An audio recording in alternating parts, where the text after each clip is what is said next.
Ang susunod na programa ay rated PG. Ito ay nangangailangan ng patnubay at gabay ng magulang para sa mga batang manunood. Si Timo na lang ang huling pag-asa ng pamilya Cruz para mapawalang sala si Colin matapos bayaran ni Hazel si Timo para idiin si Colin na tinulak niya si Jessica. Nais man ni Timo na magsabi ng totoo, kaya lang naiipit siya sa sitwasyon dahil kailangan niya ng pera ni Hazel at bababa pa ang sentensya sa kanya dahil si Colin ang may sala. Kaya ang tanging magagawa na lamang ng pamilya ni Felma ay hihanda si Colin at magpakita ng ebidensya sa na hindi totoong tinulak ni Colin si Jessica. Hanggang sa mabalitaan ni Abel na si Timothy Malabanan ang taong nakabangga kay Jessica at biglang tumigil ang kanyang mundo dahil kilalang kilala niya si Timo.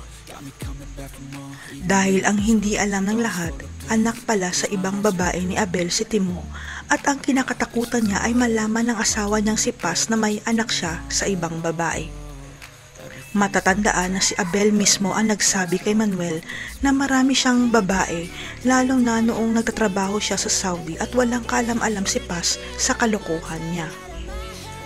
Pero napagtanto ni Abel na kailangan ni Manuel ang tulong niya kaya nagdesisyon si Abel na magpakilala sa anak niyang si Timo at kumbinsihin na magsabi na ng totoo.